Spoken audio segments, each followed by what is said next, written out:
12 अक्टूबर 1972 को south America के एक उरुग्वे से फ्लाइट टेक ऑफ करती है जो कि चिली के सेंटियागो में जाने वाली थी और इसमें 9 जवान रग्बी टीम के मेंबर बैठे हुए थे। इसमें टोटल 45 पैसेंजर थे जिसमें से 19 रग्बी की टीम थी और उनकी 21 फ्रेंड्स एंड फैमिली थी और 5 जो थे वो क्रू मेंबर थे, जिसमें से 2 पायलट, एक मेन पायलट पैराडास और एक को पायलट लेगुरारा।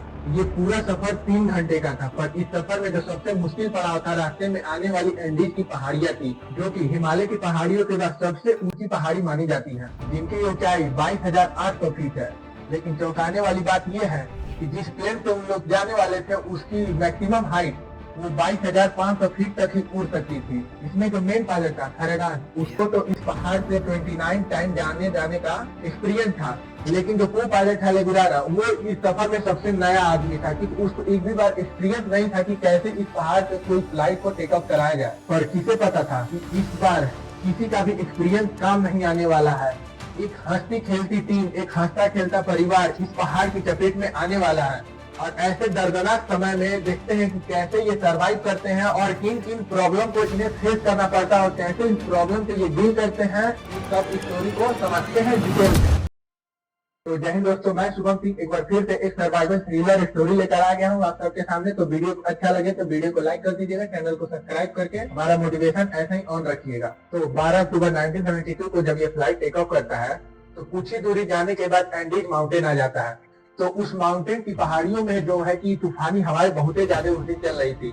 तो इस चीज को ध्यान में रखते हुए जो मेन पायलट था वो सोचा कि कुछ किलोमीटर पहले ही हम अपने फ्लाइट को लैंड करेंगे और वहाँ कुछ समय गुजारेंगे और फिर उसके बाद जब तूफान शांत होगा तो हम अपना सफर आगे बढ़ाएंगे। तो जो सभी टीम थी वो अर्जेंटीना के मेंडोजा शहर में एक रात के लिए रुकती है।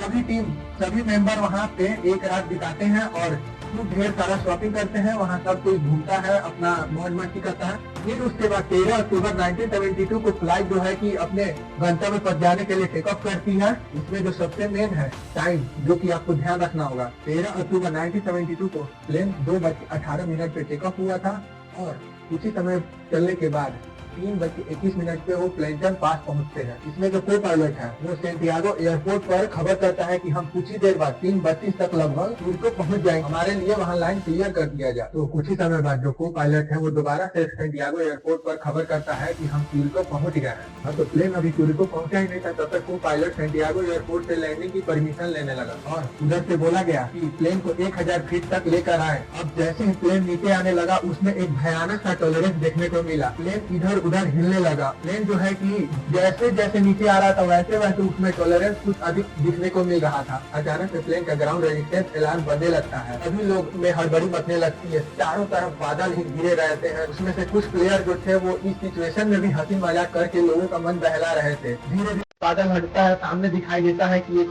बड़ा ही पहाड़ का चट्टान है। पायलट घबरा कर जल्दी से प्लेन को पूरी ताकत से खींचता है और प्लेन को हाई एल्टीट्यूड ले जाने की कोशिश करता है। और अफसोस काफी देर हो चुकी थी। पूरी फ्लाइट में हड़कंप मच गया था। सबने अपनी बेल्ट लगाना शुरू कर दिया था। तभी अचानक उस प्लेन के पीछे का एक चट्टान से टकरा कर प्लेन से अलग हो गया और उसके साथ पीछे बैठे कुछ पैसेंजर किसी के साथ हवा में गायब भी हो गए। कुछ ही सेकेंड बाद एक और टकराव होती है जिसमें कि प्लेन का लेफ्ट विंग भी टूट जाता है और इसके साथ ही कुछ और पैसेंजर भी प्लेन से गिर जाते हैं। और इसी के साथ प्लेन का आगे वाला हिस्सा 350 किलोमीटर की रफ्तार से एक ग्लेशियर पर घिसने लगता है और 700 मीटर दूर बाद एक बड़े टकराव के बाद प्लेन वहीं रुक जाता है। थोड़ी देर बाद सब शांत, सब तहस नहस, सभी लोग जख्मी, किसी के पेट में रॉड तो किसी का हाथ कटा हुआ, किसी का पैर कटा हुआ, तो कोई बेहोश, सबकी हालत भी नाजुक और एक खामोशी सा उस प्लेन में बन गया। अब प्लेन क्रैश हुआ 3:34 PM पे।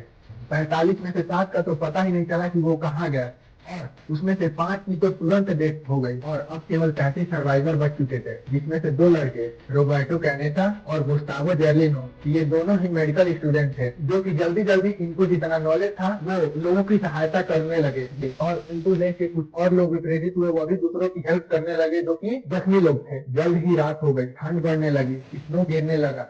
जैसे तैसे करके कुछ लोगों ने लगभग 20 फीट की जगह बनाई और वो उसी में पूरी रात का गुजारा करने लगे। हालांकि 20 फीट का जगह 33 लोगों के लिए बहुत ही कम पड़ रहा था। उसमें से भी कभी चोटिल आया हुआ था, कहीं खाना बिखरा हुआ था, कहीं कुछ बिखरा हुआ था, तो ऐसे में एडजस्ट करना बहुत ही मुश्किल हो रहा था। आधी रात को एक आदमी ने कहा कि कोई भी कॉकपिट पे जाए और वहां से रेडियो से सिग्नल भेजे ताकि उन्हें ढूंढने में आसानी हो सके। तो एक आदमी जो है कि हिम्मत करके कॉकपिट में जाता है और वहां जाने के बाद देखता है कि जो मेन पायलट था वो डेड पड़ा हुआ है और जो को पायलट था वो बहुत ही जख्मी तरीके से पड़ा हुआ है कि उसके पेट में जो था एक मोटी रॉड लगी हुई थी, जिससे वो दर्द से बहुत ही तड़प रहा था। और ये देखने के बाद जो आदमी था वो काफी दंग रह गया। वो आदमी जल्दी जल्दी को पायलट को कुछ पानी के बूंदे जो है पिलाने लगा वहाँ। फिर भी जो है कि को पायलट का दर्द कम नहीं हो रहा था और को पायलट बोला कि वहाँ बगल में जो रखी गन है उससे मुझे गोली मार दो और मेरा दर्द खत्म हो जाएगा, मैं अब इस दर्द को नहीं सह सकता हूँ। कुछ देर बाद वो आदमी दोबारा से प्लेन में आता है